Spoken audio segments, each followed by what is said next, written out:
Bom dia, galera.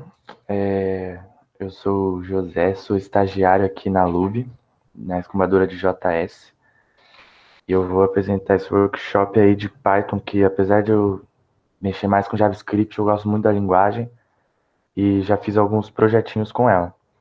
Vou falar hoje mais especificamente do Flask, que é um micro framework. Quando eu digo micro framework, vocês pensem assim num equivalente ao Express, que é uma coisa bem enxuta, mas que você pode estender quanto você quiser, bastante. Beleza?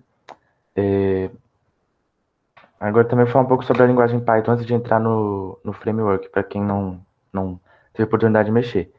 A instalação para o Windows você vai na organização do Python, no site, e você só instala, que é muito fácil, né? Next, next, e é isso. Mas caso vocês queiram mais algum detalhe, no repositório do GitHub que está aí no chat, eu deixei lá no README detalhadinho como é que faz a instalação para cada sistema operacional.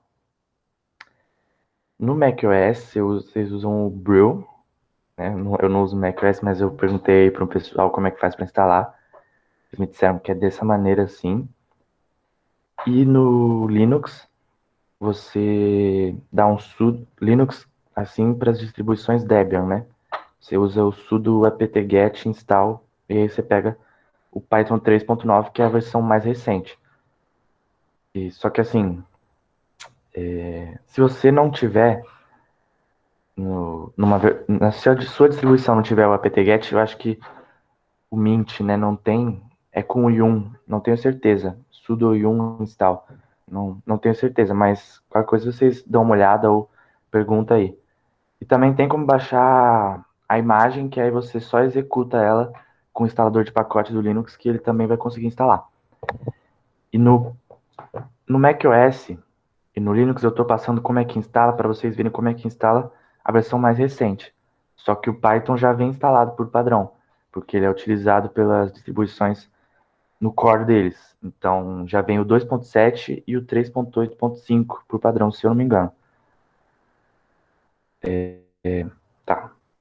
Agora eu vou falar um pouco sobre as especificações da linguagem Python, os componentes da linguagem, as funções da biblioteca nativa dela, biblioteca padrão, são escritos em formato de classes, então ela é orientada a objetos. Ela também é dinamicamente tipada, certo? Que nem o JavaScript.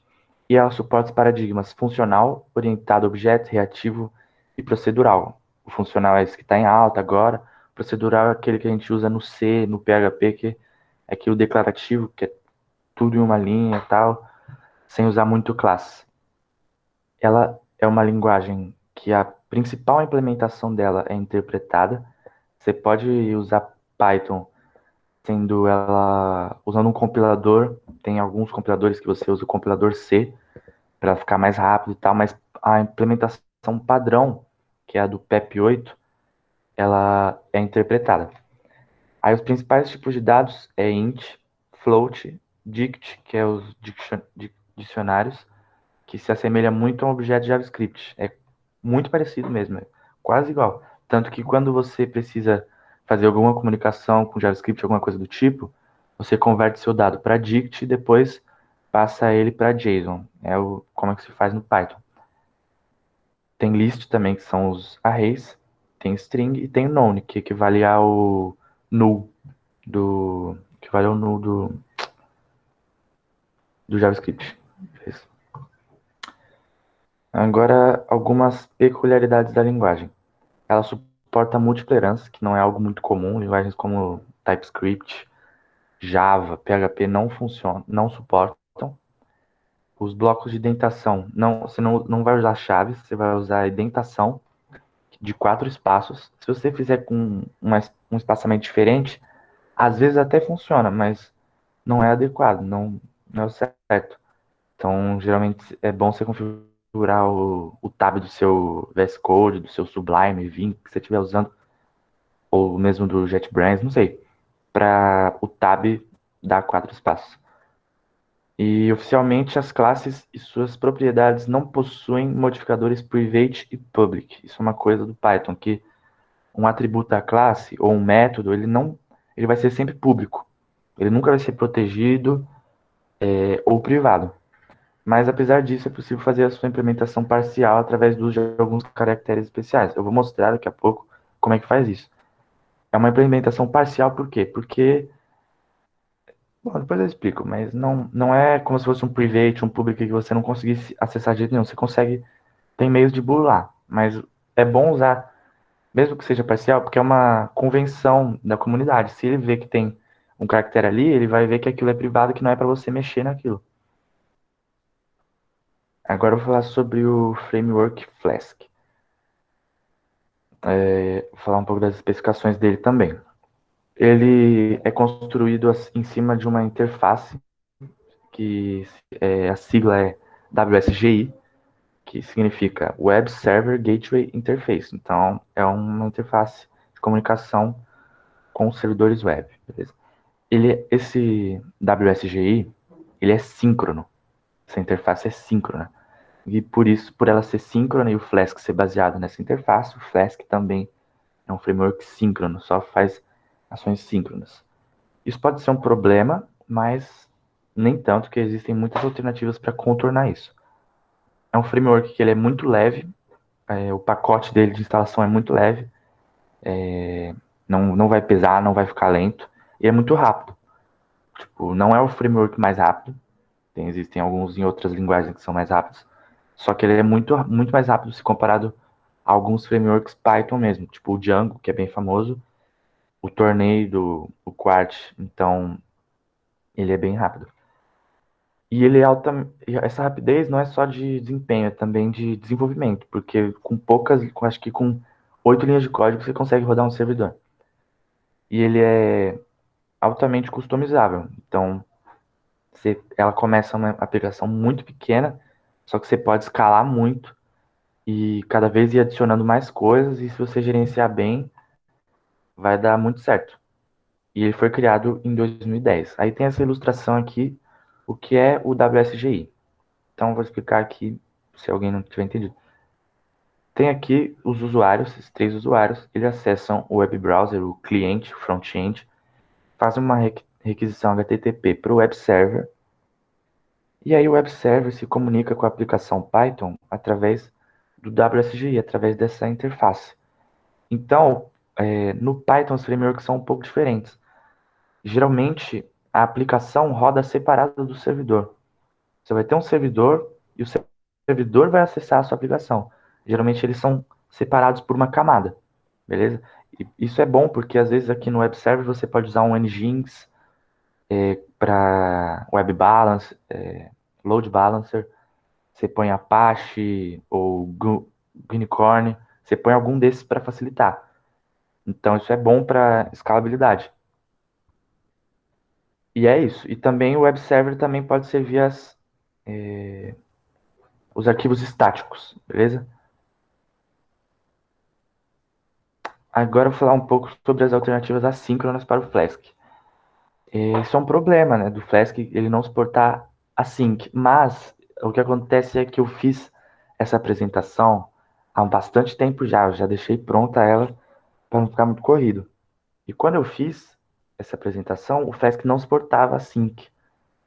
Aí ontem eu estava fuçando os códigos lá da comunidade, olhei o código do Flask, olhei os PRs, as issues, e eu vi que agora o Flask suporta async, e suporta operações assíncronas. Isso foi introduzido 7 dias atrás. Eles aprovaram o pull request para o Flask suportar operações assíncronas. Mas ainda assim é muito imaturo. Foi primeiro pull request, não é o melhor dos mundos, só que então por isso ainda, mesmo o Flask já suportando assíncrono, é melhor a gente buscar outras alternativas para isso. Então, assim, o WSGI é síncrono. E para ser totalmente assíncrono, o framework, ele tem que rodar em cima de outra interface, que é o ASGI, que é Asynchronous Server Gateway Interface. Então, vou mostrar aqui as possibilidades de trabalhar assíncrono com o Flask. Essa primeira aqui é um desenho de threads aqui. Então, se você quiser trabalhar de maneira assíncrona, sem usar aquela sintaxe de async await ou filas, você pode usar as threads no Flask. Você pode usar, você cria uma thread no Python, e se você tiver uma operação muito pesada, você põe um multithreading lá para realizar ela em background e enviar uma notificação quando ela terminar. Aí, essa segunda alternativa aqui é o Quart. O Quart também é uma alternativa que eu considero que você não precisa sair do Flask para usar o Quart. Por quê? Porque o Quart ele foi um desenvolvedor de lá de Londres. O que, que ele fez? Ele pegou, deu um git clone no Flask e ele adaptou o Flask para rodar em cima de uma interface assíncrona. Então é a mesma coisa. É exatamente a mesma coisa Flask. Ah, então por que, que ninguém usa Flask? Não, ninguém usa Quart no mercado. Porque muitas bibliotecas não são compatíveis ainda. Beleza? E a terceira opção é a Fast API. Que a Fast API é uma bem utilizada, eu acho que, se eu não me engano, é o terceiro framework mais utilizado no Python, depois do Flask e do Django, que ele é bem rápido e é muito parecido com o Flask e utiliza uma sintaxe de async await. E a quarta alternativa é o Celery, que o Celery ele é nada mais nada menos que um broker que você usa e aí eles conectam ao Redis e faz filas, faz as tarefas em background para você. Só isso mesmo, que aí você não precisa sair do Flask. Então, resumindo, a única alternativa que você efetivamente precisa sair do Flask para usar alguma coisa assíncrona é a Fast API. O Django, gente, o Django ele não suporta async por inteiro. O suporte de async do Django é igual ao do Flask. Fizeram uma adaptaçãozinha e está muito, muito imaturo ainda. Bom, próximo aqui, agora estamos chegando perto da parte do código aqui. Opa, passei um slide sem querer já. Tem a estrutura de pastas do template, que vai ter aqui, vou explicar basicamente. Tem a pasta server, aí vai ter um ponto .venv aqui, que é onde eu vou instalar as dependências localmente. Tem essa pasta config, que é onde estão algumas configurações de extensões do Flask, de bibliotecas, e também as variáveis de ambiente, para vocês configurarem aí. E tem dentro do SRC, que vai ser todas as coisas da nossa aplicação. Tem duas pastas principais, que é Modules e Shared. Os Shared vão ser as partes da aplicação que a gente vai usar para tudo, que a gente vai compartilhar entre diferentes módulos, entre diferentes setores. Aqui tem a camada de database, que vai ser configurações básicas de ORM e também o banco de dados para caso esteja em testes e também a conexão com o banco de dados. Middlers vai ser alguns middlers que a gente vai usar nas rotas, né? Não tem o que dizer. E utils vão ser algumas funções, algumas classes que a gente vai utilizar para facilitar o nosso trabalho. E aqui em modules eu separei, criei um módulo para cada entidade da aplicação. Projects, Tasks e Users, beleza? Depois eu explico mais a fundo quando a gente for lá para o código. E agora, terminei aqui essa parte, vou mostrar para o código, tentei ser mais rápido aqui. Pessoal, vocês entenderam tudo certinho aí, antes de eu mudar de tela aqui? Certinho, user. Tranquilo. Beleza. Deixa eu terminar de compartilhar para mudar a tela.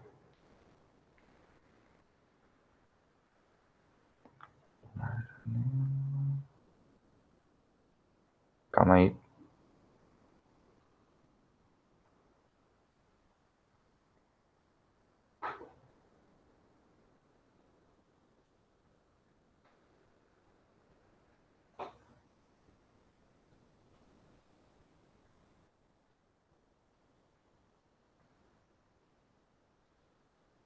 Tá compartilhando? Vocês estão vendo? Agora acho que tá.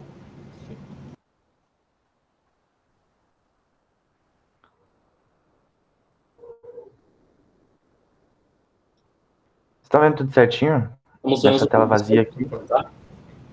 Deu para ver já. É a tela vazia. Tá, beleza. Então, Estou aqui com o terminal aberto, tá vazio. Já mostrei a estrutura de passo para vocês. Aí agora, deixa eu mostrar esse app.py aqui. Ele já está com várias configurações do servidor. Mas, por exemplo, deixa eu fazer uma coisa. Se eu tirar tudo isso aqui, ele roda. O que ele precisa mesmo para rodar o servidor é a instância do Flask. Precisa criar as coisas do banco de dados e retornar o aplicativo. É só isso que ele precisa para criar o servidor. É muito, muito rápido. Mas vou explicar basicamente. Eu criei uma função aqui chamada createApp e eu adicionei isso aqui Isso aqui são type hintings do Flask, não, do Python. O que são esses type hintings? São algumas anotações que a gente usa para o código ficar mais claro. Então essa setinha escrito Flask, eu estou dizendo que essa função vai retornar uma instância da classe Flask. Da mesma forma que aqui, por exemplo, nessa função configure e-mail, eu coloquei none. Por quê? Porque não vai retornar nada, como se fosse um void. Esses type hintings aqui no Python não são obrigatórios, mas eu uso para deixar o código um pouco mais claro. E também eles não influenciam em nada. Se eu estou falando aqui que eu vou retornar um Flask, que eu retornar um número, por exemplo, não vai dar um erro. Não vai, porque isso aqui é só para pura legibilidade. Mas beleza. Bom, criei aqui a função, aí eu instanciei o Flask. Esse name aqui é para o Python utilizar nos imports. Ele vai pegar o nome atual desse pacote, vai passar para dentro do Flask. Aí eu criei um dbcon que vai receber a nossa conexão, que eu importei ali em cima. E chamei a função configure cores, que ela vai receber o nosso app como instância e vai receber a nossa extensão do cores que eu importei lá em cima também. Por que eu não configuro, por exemplo, tem aqui a configuração de e-mail e a configuração do cores. Por que eu não configuro tudo aqui nesse create app? Porque eu estou usando uma coisa chamada, que se utiliza muito no Python, tá? Um padrão, que é o factory pattern. Porque a gente meio que precisa utilizar isso no Python, porque o Python tem um problema muito chato, que se você precisar importar o app, precisar importar alguma dessas coisas aqui, em outro lugar ele vai dar um erro de circular import. Então, se você importar alguma coisa que você já utilizou em algum lugar, vai dar um erro de circular import. Então, você faz esse padrão aqui, esse factory pattern, porque é uma fábrica. Você põe o objeto, aí você configura o que tem que configurar e retorna ele. Bom, aqui tem as configurações das banco de dados. Ele está pegando a conexão que está vindo aqui desse dbcon, a connection URL. Stack modifications é para não ficar dando um monte de warning no console, não ficar chato.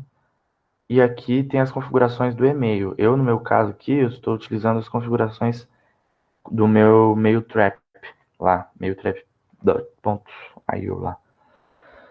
Bom, aqui eu estou iniciando o banco de dados. Esse DB ele é uma instância do SQL Alchemy. SQL Alchemy é o ORM que a gente está utilizando aqui no caso. Vou falar um pouco mais sobre ele depois. E aí, o ORM, para ele se conectar com o app Flask, ele precisa receber nesse init app, precisa receber o app Flask. Beleza?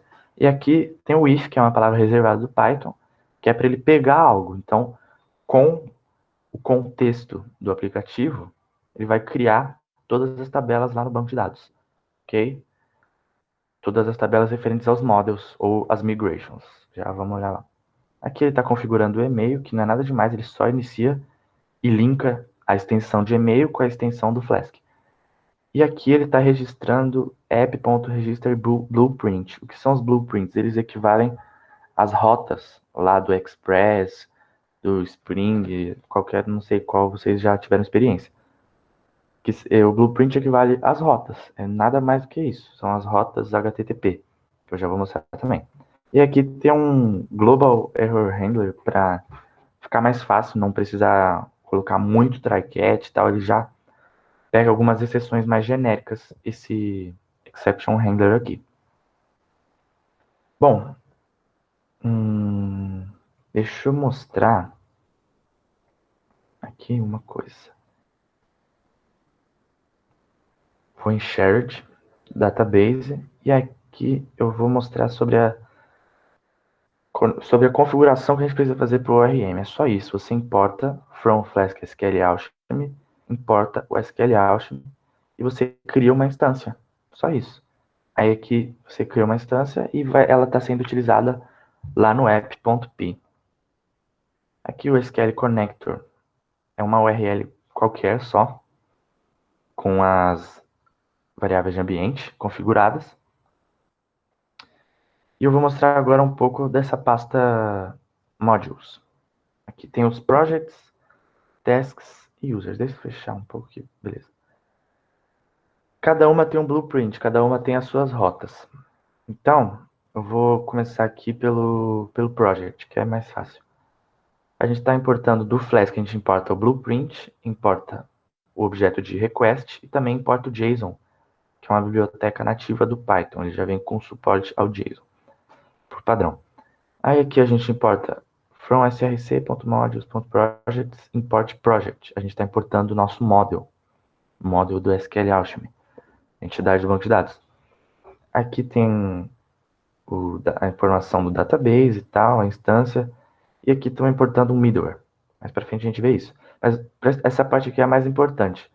É a criação do blueprint, criação da rota. Então, o Project BP vai receber uma instância de blueprint. É sempre instância, porque quase tudo aqui é classe, é orientado a objetos. Então, ele recebe uma instância de blueprint. Aí aqui, esse primeiro parâmetro, você passa o nome desse project, o nome do blueprint, só isso mesmo. O segundo parâmetro é esse name aqui, que é a mesma coisa lá do Flask, lá aqui no app.py, que a gente passa esse name aqui. É a mesma coisa.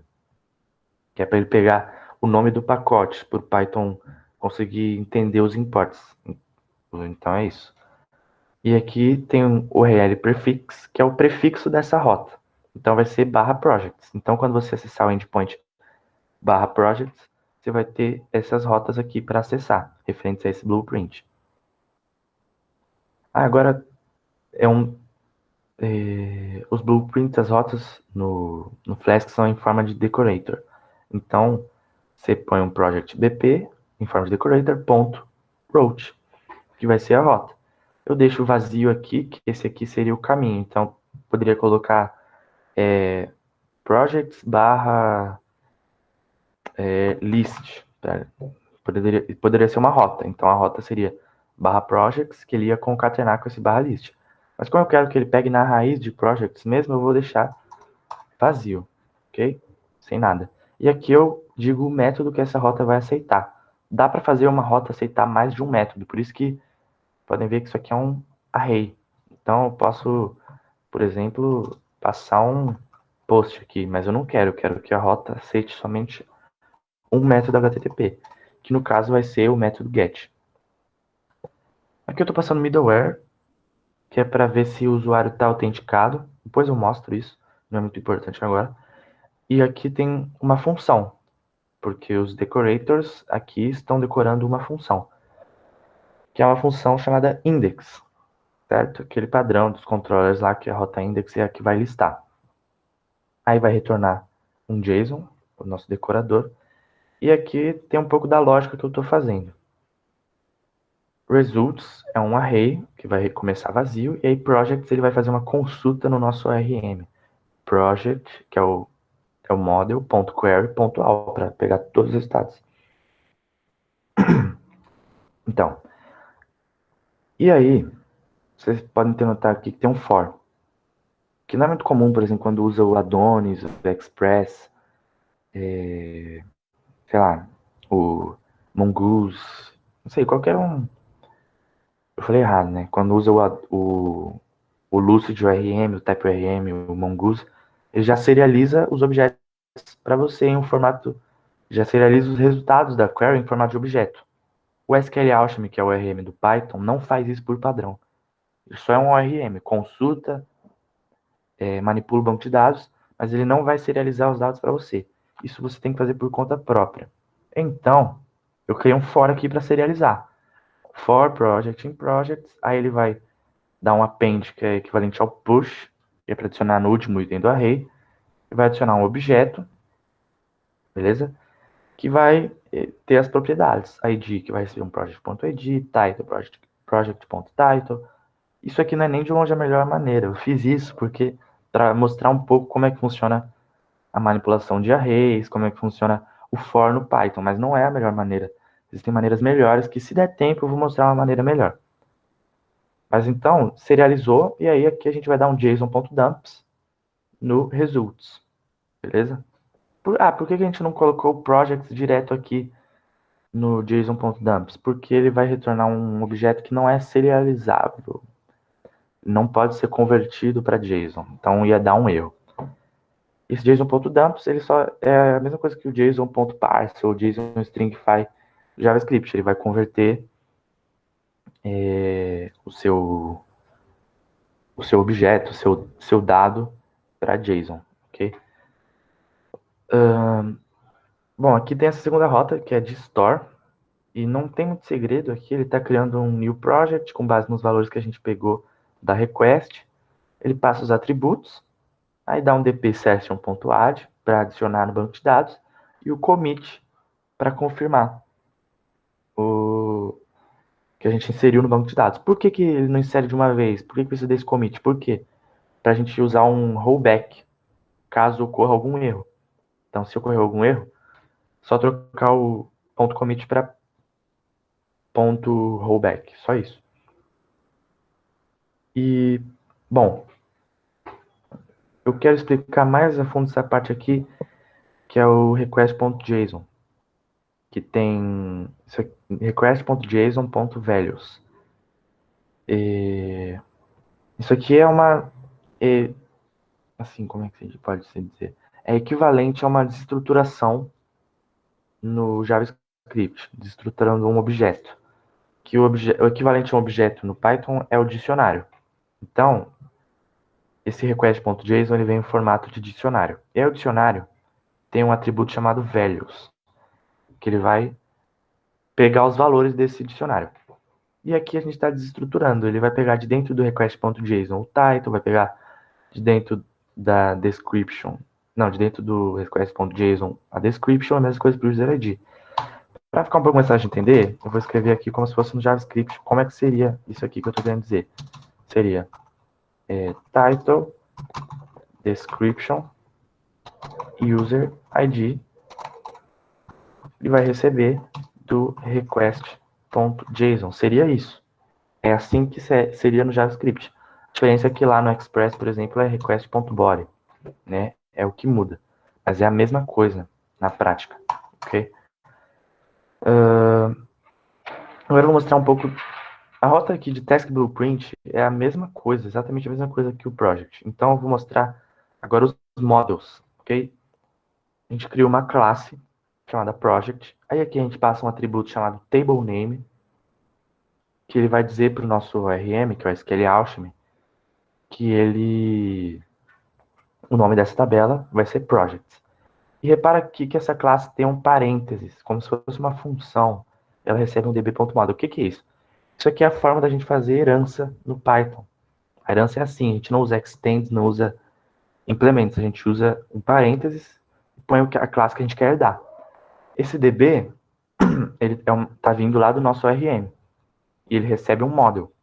Então ele está dando o model, a nossa classe comum do Python, uma classe pura, está herdando a classe model, os atributos do model que vem lá do nosso ORM, que é o SQL Alchemy.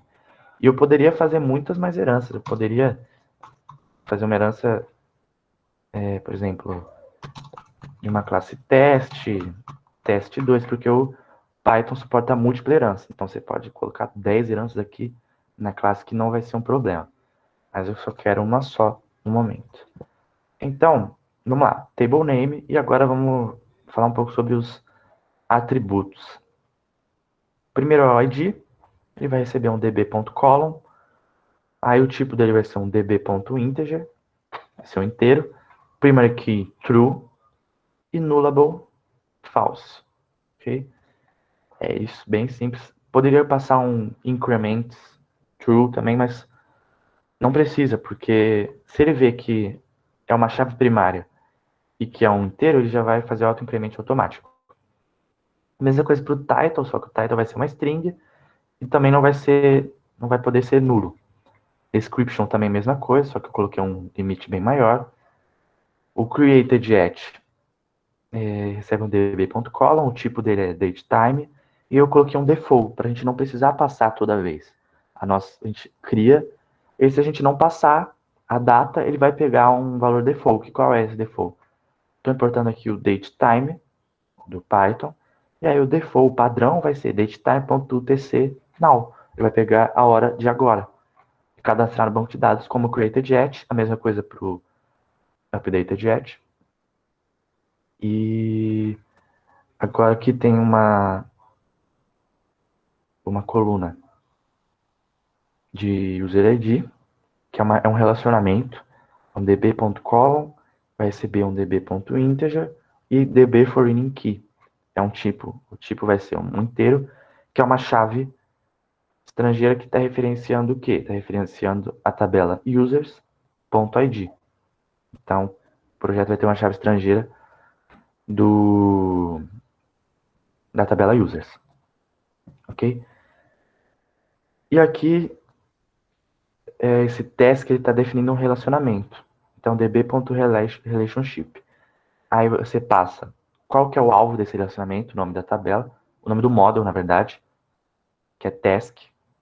Backref é quem manda no relacionamento, que é o project, ok? Cascade é aquele all delete orphan equivale ao on update on delete cascade. E esse use list aqui, use list true, é para dizer que é um relacionamento de 1 para n.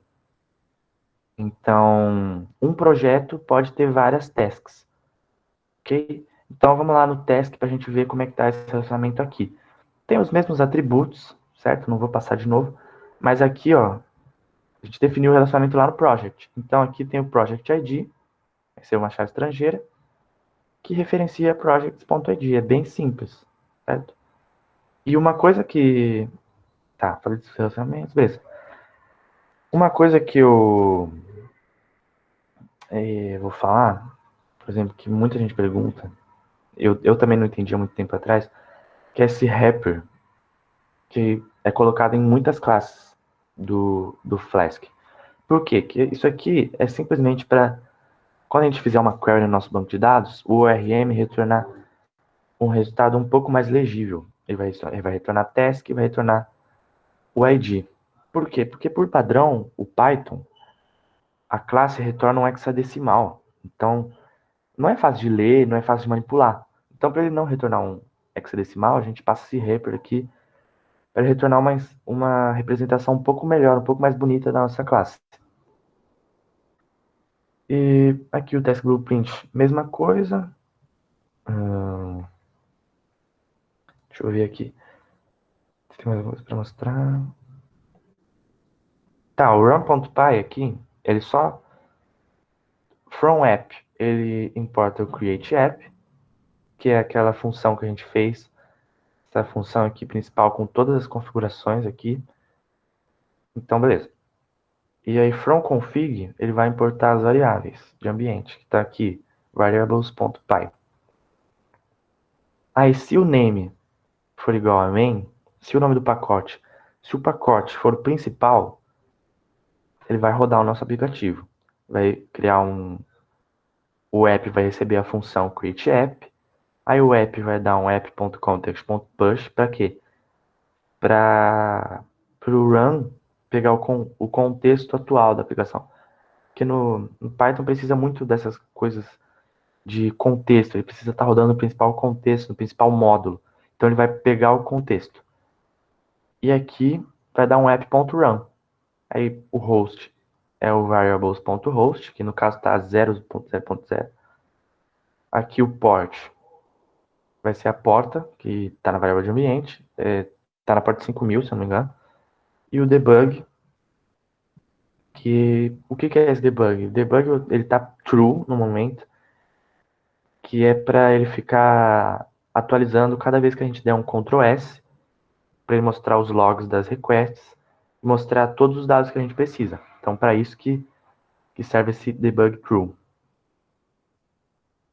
Então, agora vamos fazer aqui uma coisa. Vocês podem ver aí que no módulos, aqui em user, a gente tem o nosso model do user, mas o user blueprint está vazio, não tem nada. E é o que a gente vai fazer ao vivo agora aqui.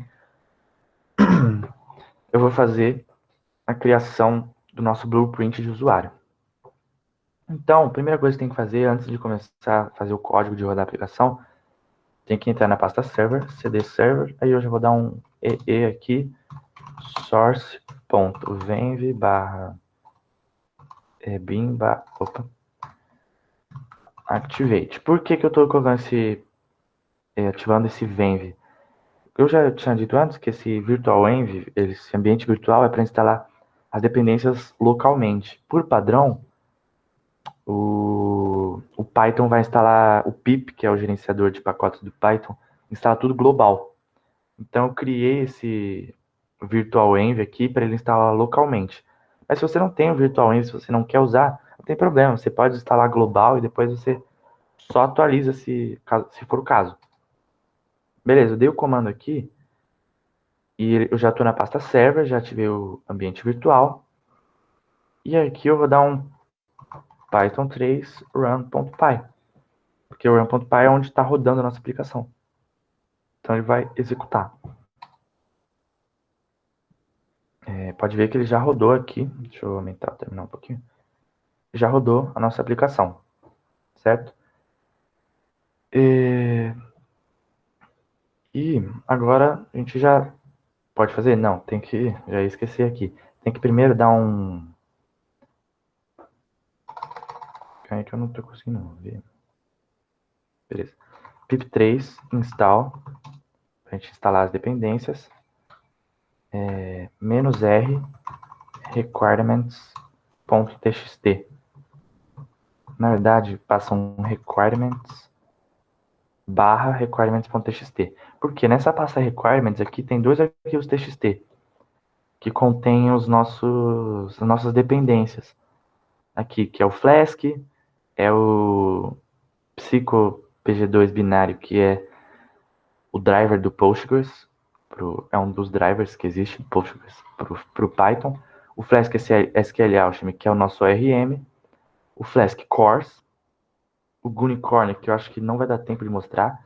O Flask Mail, que é a extensão de enviar e-mail. E o PJWT, que é para usar JWT dentro do Python. Então a gente pode dar um pip3 install no requirements.dev ou no requirements.txt. O dev, qual a diferença? É que ele tem o Flake 8, que é para linting. Só isso, é a única diferença que tem. Aí dá um enter aqui, ele vai instalar. Para mim, eu já tenho todas instaladas, então ele não fez nada. Certo? Então tá. Aí vocês instalam aí, não sei se vocês já vão ter instalados. Agora vamos aqui para o nosso user. Dentro de módulos, users, user blueprint. Eu já deixei criado aqui o objeto do usuário. E agora aqui eu vou adicionar um user BP. Vou criar uma rota. Oh, meu Deus. User BP, route, vai ser uma rota vazia. Que a gente vai fazer o método index por enquanto aqui. Que vai ser um método get. Né? Que vai ser o que a solda vai aceitar. Def index. É bem padrão isso aqui. Vai retornar um JSON.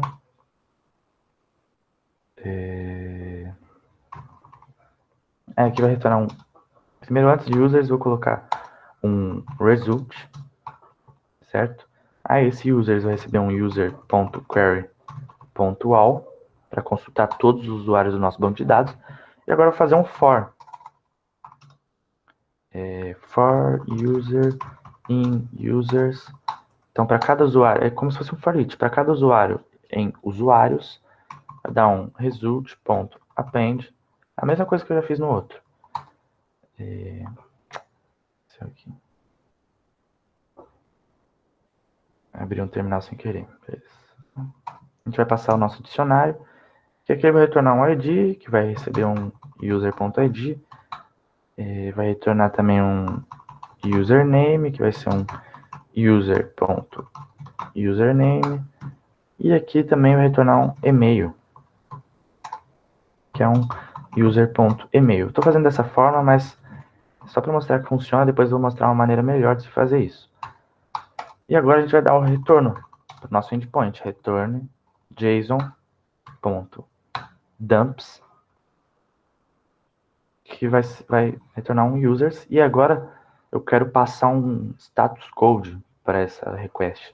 Simples, é só passar um vírgula 200. É assim que passa um status code no Python. Depois do retorno, você passa uma vírgula e passa qual é o código que você quer retornar. Ok? Essa primeira rota não vou testar, certo? Ainda não. Vou primeiro criar mais uma rota, que é essa rota principal aqui, que é userbp.route vazio, e o método dela vai ser um método post, certo? Ela vai receber uma função chamada store, que é para cadastrar o nosso usuário. Essa função aqui é um pouco mais complexa, bem mais extensa, mas é boa porque dá para passar vários conceitos aqui. O primeiro, agora eu vou fazer uma desestruturação. Então, vou passar username, e-mail, password, confirmation, recebe request, .json.values. Ok? Tá fazendo essa desestruturação. Aí, vou passar um if password.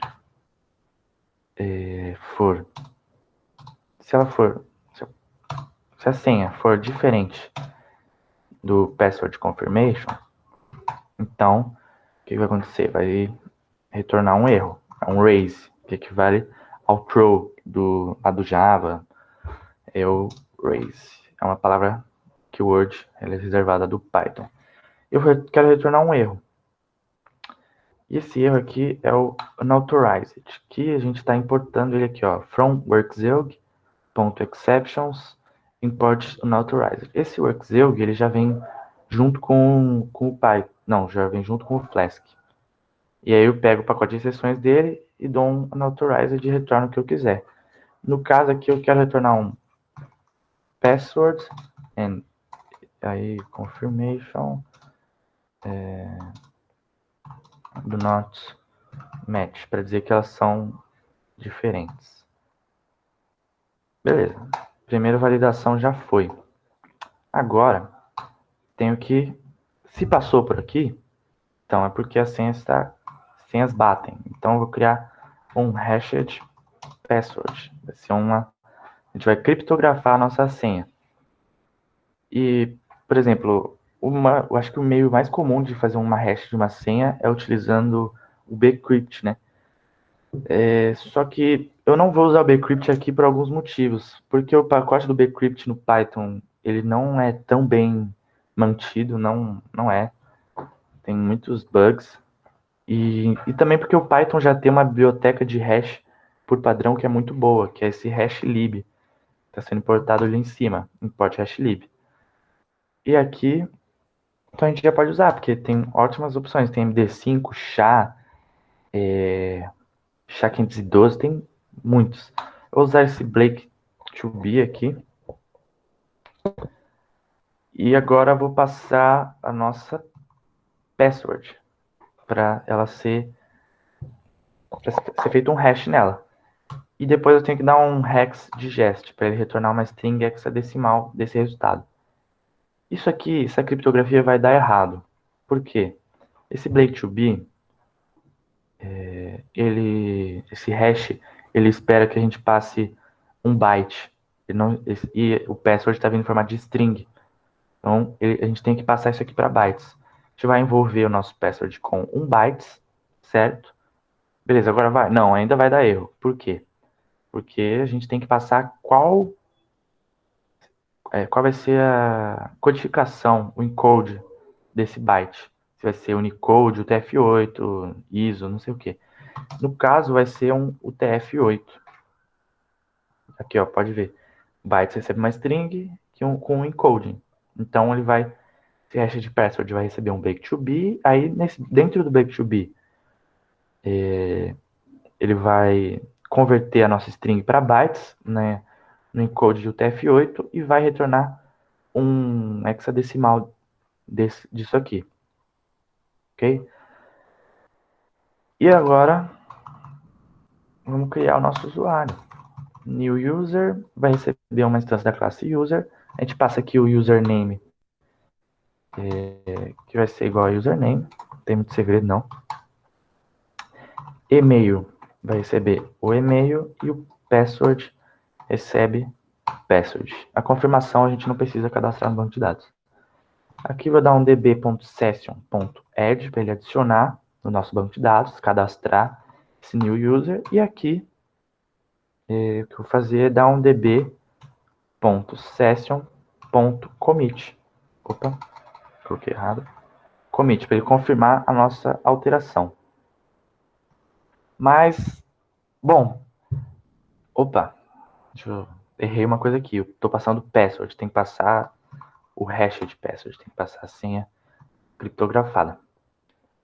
E assim, teoricamente essa função já teria pronta. Ela era só retornar um JSON do que a gente quer. Mas eu quero que, por exemplo, seja enviado um e-mail. Quero que seja enviado um e-mail avisando o usuário que ele foi cadastrado. Então, vamos fazer isso. Vamos fazer ele enviar esse e-mail. Como é que eu vou fazer? Eu já deixei tudo configurado do Flask Mail com as variáveis de ambiente, tá, inclusive lá no meu mail trap. Então, vamos aqui em utils.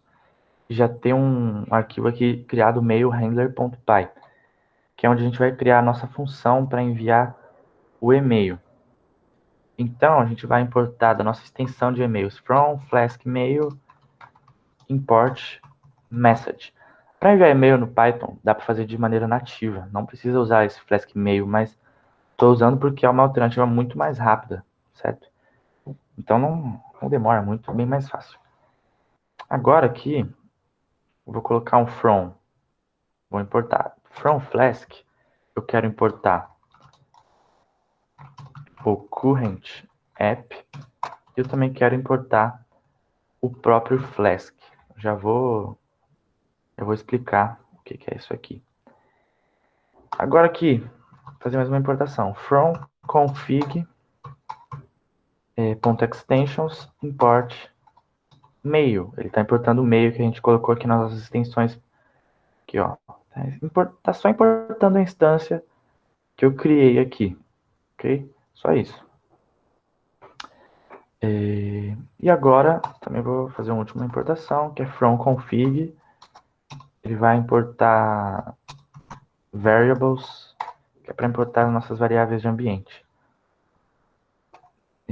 Ok. Agora vamos definitivamente fazer a implementação. Chega de import, vamos fazer isso aqui.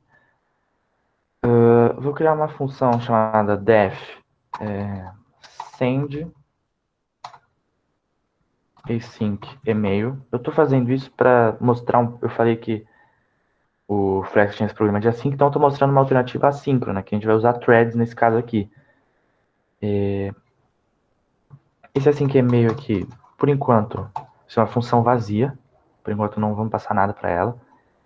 E agora vamos criar outra função chamada def send mail. Esse send mail vai receber o quê? Vai receber um to, que vai ser uma string. Estou passando o tipo aqui desse parâmetro, mas lembra que isso aqui é só para ficar visualmente melhor, mais legível. Mas nesse lugar desse to eu posso passar qualquer outro dado que não vai dar erro, porque o Python não é uma linguagem estaticamente tipada. Agora que eu vou passar um subject, que vai ser uma string, que vai ser o assunto da mensagem, e o body vai ser uma string também. Essa função vai retornar none, não vai retornar nada dela. Agora vamos lá. Vamos criar um MSG, que vai receber uma message, que é essa message que a gente importou aqui do Flask Mail. Aqui vai passar um subject, que que é o assunto. Aqui também eu vou passar o sender. É assim que a gente faz. A gente passa quem que vai enviar o e-mail? Então, quem vai enviar o e-mail é o meu usuário do mail trap que eu configurei lá. Então é ele que vai enviar o e-mail, que é variables.mail username. E o recipients, que é quem vai receber isso aqui, que vai ser o to. É um array, para no caso se a gente querer enviar, fazer disparos em massa. Ele ia fazer um loop e enviar para cada um que a gente passasse nesse array. Nesse caso aqui, estou passando um array só porque é o formato que ele pede, mas só vou passar um usuário. Não vamos enviar para mais de um. Ok. Então a nossa estrutura da mensagem está criada. Agora a gente só dá um message.body, que vai receber o body que foi passado aqui por parâmetro. E agora, teoricamente, a gente pode enviar. Mas isso aqui vai dar alguns problemas. Primeiro, se a gente chamar essa função aqui no user blueprint, ele vai dar alguns problemas porque o envio de e-mail vai enviar, então ele vai ficar esperando, vai demorar. O envio de e-mail vai demorar. Vai ficar esperando terminar para continuar. Isso vai deixar lento, vai demorar alguns segundinhos, isso não é bom. E também vai dar uns erros de contexto, que eu falei que o Python precisa de contexto, ele não está em nenhum contexto aqui, ele não, em nenhum momento aqui nessas duas funções elas estão se relacionando com o Flask, então a gente precisa passar um contexto para elas. Então, eu vou criar um thr aqui, que vai receber uma thread. Tá, certo. De onde vem essa thread? Essa thread eu vou importar aqui, from threading, import thread. É um módulo nativo do Python. O Python possui muitas maneiras de você usar thread, tem muitas mesmo, muitas diferentes. Essa é a maneira mais popular, porque se você passar aqui, ó, thread module emulating a subset, então, resumindo, essa maneira aqui é a principal de fazer thread porque ela é baseada na maneira de fazer threads em Java. Eles basearam mesmo, então ficou muito popular no Python quanto no Java. Então, a gente recebe aqui a nossa thread, que importamos, a gente vai passar uma target, que é um alvo, né? O que essa thread vai fazer, e aqui a gente vai passar essa função send async e-mail. Então, essa thread, ela vai executar essa função em background. E também vamos passar um args. Vamos deixar vazio por enquanto. Ok? E vou dar um thr.stat para aí começar a nossa thread. E, assim, vamos lá. Vamos implementar essa send async e-mail agora. Ela vai receber um app Flask, do tipo Flask, e a mensagem do tipo string. Aí agora aqui, ele vai adicionar um with app.appContext, então ele vai pegar o contexto. Lembra aquilo que eu sempre falo do contexto, que precisa do contexto para funcionar. Então, com o contexto do nosso app Flask, ele vai dar um mail.send, e aí ele vai receber esse MSG que a gente está passando por parâmetro, ok? Tá, beleza, mas e aí? De onde que vai vir esse app? De onde que a gente vai passar? De onde que vai vir esse MSG? Vem de algum lugar. Então, vamos lá. Agora aqui, a gente vai passar. Lembra que a gente já passou o nosso send async e-mail. E agora a gente tem que passar os args, que não é nada mais que os parâmetros dessa função. O que a gente vai querer passar por parâmetro. O primeiro aqui a gente vai passar o nosso app Python, e vai passar a nossa mensagem. Opa, errei aqui. Deixa eu passar a nossa mensagem pré-configurada como segundo parâmetro. E beleza, de onde está vindo esse app? Nenhum lugar, a gente vai criar ele agora. Então, vai criar app current app ponto get current object. O que isso aqui quer dizer? Por que eu estou fazendo isso? Porque assim, lembra que eu já disse que se a gente importar alguma coisa que já foi inicializada, vai dar um erro. Então, se eu importar o nosso app, vai dar erro de circular import, vai falar que o módulo já foi inicializado e não vai dar certo. Então, o Flask tem um current app, que é um objeto que ele pega para a gente o nosso app, para a gente não precisar importar de novo. E aí esse getCurrentObject é para pegar o contexto atual, para pegar o aplicativo, o servidor atual. E a gente vai passar aqui. Passamos, beleza. E agora a nossa função está pronta, a gente já pode chamar. A gente volta aqui para o user blueprint. Deixa eu mudar aqui. Ok. E agora a gente vai chamar a nossa função send e-mail. Que eu vou importar lá em cima, tal. Vamos lá. From src.shared.utils.mailhandler, ele vai importar nossa função send e-mail. Ok, send e-mail. Agora aqui, nosso send e-mail, eu vou passar o new user, a gente criou ponto e-mail.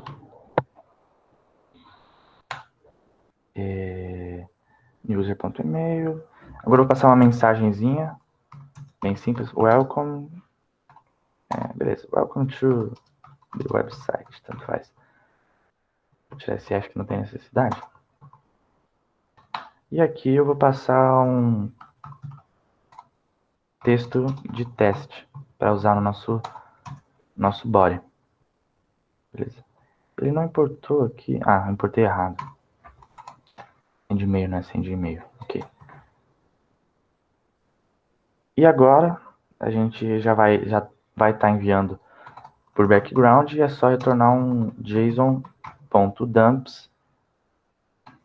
Vai retornar um success, sei lá, user created. Não deu para terminar, mas assim, se vocês quiserem ver o resultado final, é só vocês darem um git checkout final example.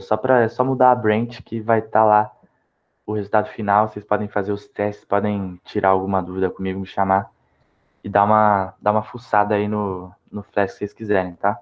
Já tá tudo pronto na outra branch. É isso aí.